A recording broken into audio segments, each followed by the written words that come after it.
Oh. Bahwa Tuhan itu memberikan urapan kekayaan Urapan agar Pak Buas menjadi kaya. Terimalah urapan kekayaan dari Tuhan. Fokusnya kepada apa? Ingatlah Tuhan Allahmu yang sudah berfirman. Jadi bukan ke kekayaannya. Jadi bukan tentang urapan kekayaan. Ini saya belum ngomong perjanjian baru, Pak. Kalau perjanjian baru, berarti Yesus tidak termasuk orang yang diurapi untuk kaya. Karena datang ke dunia aja miskin.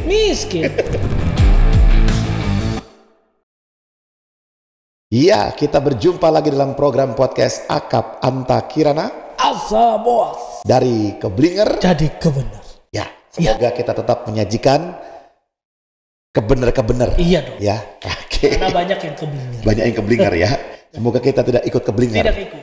Nah, ada sesuatu yang sedang hot, sedang baru ya dalam perbincangan sekarang. Saya jadi teringat dari masa lalu, kemudian disegarkan kembali di masa sekarang. Bahwa Tuhan itu memberikan urapan kekayaan agar Pak Buas menjadi kaya. Terimalah urapan kekayaan dari Tuhan. Ya, nah. Ada ayatnya tuh? Ada dong. Oh, ada. Ada dong. Ulangan 8 ayat 18. Nah, coba gimana sih itu? Tetapi haruslah engkau ingat kepada Tuhan Allahmu, sebab dialah yang memberikan kepadamu kekuatan untuk memperoleh kekayaan. Dengan maksud meneguhkan perjanjian yang diikrarkannya dengan sumpah kepada nenek moyangmu seperti sekarang ini.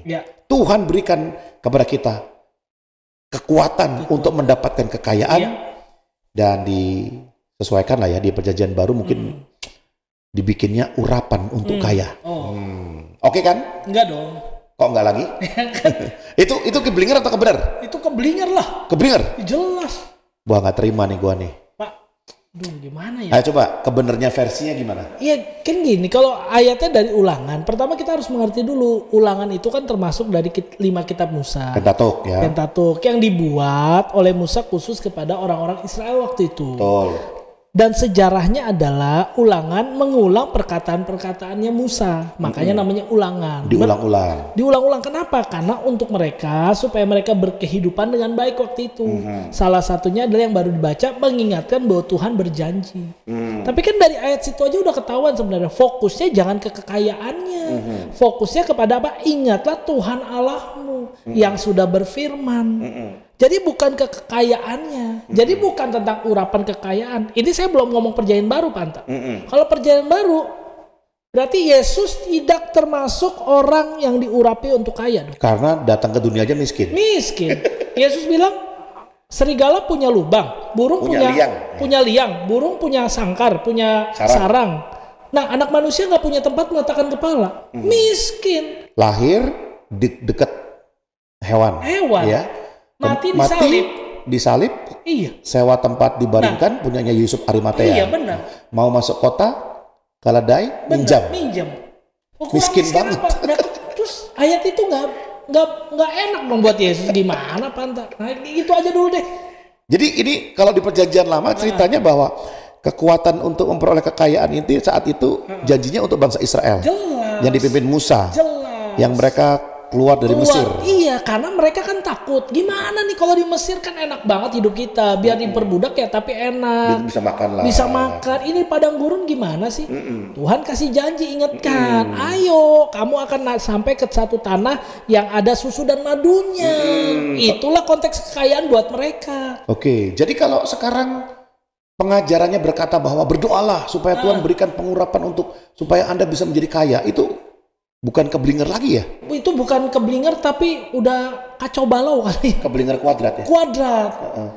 Nggak ada, Tuhan tuh nggak pernah ngajarin, Pak. Tadi kita contoh Yesus ya. Sekarang kita lihat dalam konsep perjanjian baru, semua kekayaan yang dicatat baik itu oleh Yesus, oleh rasul-rasul, itu tidak ada pernah bicara tentang kekayaan materi. Boleh dicek, mau dari kitab Roma, mau dari kitab Efesus. Ini Efesus 1 ayat 3 nih. Saya bacain ya, Pak. Terpujilah Allah dan Bapa Tuhan kita Yesus Kristus yang dalam Kristus telah mengaruniakan kepada kita segala berkat rohani dalam surga. Dikatakan lagi, ada bicara tentang kekayaan yang sebenarnya apa? Berkat dalam surga. Berarti nggak pernah bicara tentang berkat fisik. Dan kekayaan itu biasa kekayaan anugerahnya, karunianya, melimpah-limpah buat kita. Jelas. Itu Efesus 1:7 tadi ayat 3-nya kan, ayat 7 yang tadi Pak Anta bilang. Sebab di dalam Dia dan oleh darahnya kita beroleh penebusan, yaitu pengampunan dosa menurut kekayaan kasih karunia-Nya. Itu kekayaan Pak Anta. Bukan soal duit. Nanti kita jadi orang Kristen yang hanya cari kekayaan. Kita pernah nggak sih bahas di episode podcast ini tentang miskin jadi kaya? Ya pernah dong. Pernah ya? Makanya nonton lagi dong. Miskin jadi kaya ya? Miskin jadi kaya. Nah itu juga keblinger tuh. Iya. Ikut Yesus yang miskin jadi kaya. Yang miskin jadi kaya. Makanya. Ternyata miskin itu diartikan hidupnya terpisah dari Allah. Betul. Terkutuk. Betul. Penuh dengan dosa. Betul. Maka orang kaya itu adalah mendapatkan kasih karunia Tuhan. Itu kekayaan sebenarnya. Jadi fix ya? Fix. Kalau ada pengajaran berdoalah minta urapan kekayaan, itu udah fix keblinger. Ya, urapan tidak dipakai untuk kekayaan. Enggak dong. Tapi kalau Tuhan berkati mencukupkan memelihara kita, pasti Pak Anta. Tapi kan versinya Tuhan dengan versi kita beda. Pak Anta mungkin versinya Tuhan kasih segini, saya nggak boleh ngiri. Memang itu bagiannya, karena ada orang yang dipercaya nggak bisa mengelola. Dan kalau kita mau jujur, apa sih definisi kaya? Nah, ya. Apa sih? Ada orang punya rumah 1 bilang kaya, punya rumah 3 bilang masih miskin. Jalan-jalan ke Pantai Ancol bilang katanya hidupnya udah bahagia. Benar. Yang jalan 3 kali ke luar negeri setahun belum bahagia. Jadi definisi kaya sendiri nggak bisa dipegang. Betul. Kan? Apalagi ada urapan supaya kita kaya. Nah makanya kasihan banget. Sekaya apa? Ini ya Pak Anta, ini balik lagi kalau ke kitab Perjanjian Lama ya. Orang yang paling kaya yang pernah tercatat di dunia namanya Salomo. Kurang kaya apa tuh orang? Luar biasa. Tapi kaya. Seperti yang pernah kita bahas di akap kita, segalanya sia-sia. Itu di pasal terakhir tuh, pengkhotbah tuh. Salomo bilang sia-sia kekayaan itu.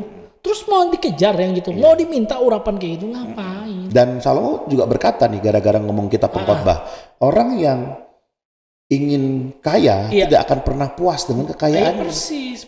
Iya kan? Persis. Ya, jadi sebenarnya kalau kita berpikir bahwa dengan banyak uang lalu hidup kita akan puas, ternyata Salomo udah duluan punya banyak uang, dia juga bilang nggak puas.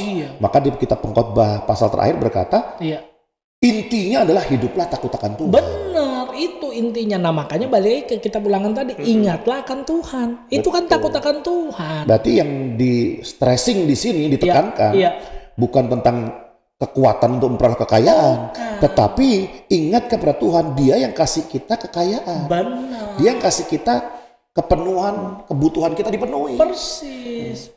Makanya Yesus bilang doa Bapa kami cukup kan? Berikan kami makanan sehari ini cukup aja. Ya kaya tadi Pak Anta bilang definisi kaya apa sih? Terlalu luas lah. Nggak minta pengurapan untuk menjangkau jiwa, pengurapan untuk menginjil, pengurapan untuk memahami firman, pengurapannya untuk kaya ya. Dia kenal Tuhan atau enggak sih ya sebenarnya? Ya mungkin gitu duniawi sekali ya. Nggak usah panjang-panjang lah ya. Oke, jadi Bapak Ibu Saudara, kita bisa pahami, kita bisa mengerti hari ini bahwa ternyata ya di kitab Alkitab tidak pernah menjanjikan bahwa kita bisa memiliki urapan agar kita jadi kaya gitu kan. Ya, padahal kalau kita lihat di dalam Kisah Rasul, ketika Tuhan naik ke surga, Tuhan memberikan tenaga kuasa. Itu untuk apa? Untuk jadi kaya? Tidak. Dunamis ya. Kuasa untuk menjangkau jiwa, memuridkan, membaptis, melayani. Jadi kalau Anda ikut Yesus, ingin kaya raya, berarti salah jurusan. Salah jurusan. Closing statement lah. Ya udah, saya bacain ayat aja. Bacain ayat. Filipi 4 ayat 19. Allahku akan memenuhi segala keperluanmu menurut kekayaan dan kemuliaannya dalam Kristus Yesus. Ini kayaknya lagu zaman dulu sekali. Iya. Allahku kan memenuhi pernah nggak? Pernah. Kebutuhanku di dalam Yesus Tuhan. Betul. Itu bagus lagunya. Yang penting kita memaknainya dengan tepat. Betul. Jadi orang yang percaya kepada Tuhan, ya dia tidak akan pernah takut khawatir tentang hidupnya. Nggak mungkin. Burung-burung diberikan makan, tanaman diberikan pakaian yang indah, ya. Tetapi carilah dulu kerajaan Allah dan isinya. Oke, baik. Jadi yang keblinger adalah apa? Bapak Ibu Saudara, nggak usah minta pengurapan untuk kaya. Ya, itu keblinger tuh. Ya. Tapi yang kebenar adalah kita percaya Tuhan akan memelihara kehidupan kita, memenuhi kebutuhan hidup kita, dan hiduplah di dalam kebenarannya. Ya. Maka semuanya ditambahkan kepada kita semuanya. Oke, sepakat? Sepakat tuh. Kita bertemu di dalam program podcast Akap episode selanjutnya, dan ingat, jika ingin berkomentar tulis di kolom komentar. Kita akan langsung jawab. Tuhan Yesus memberkati.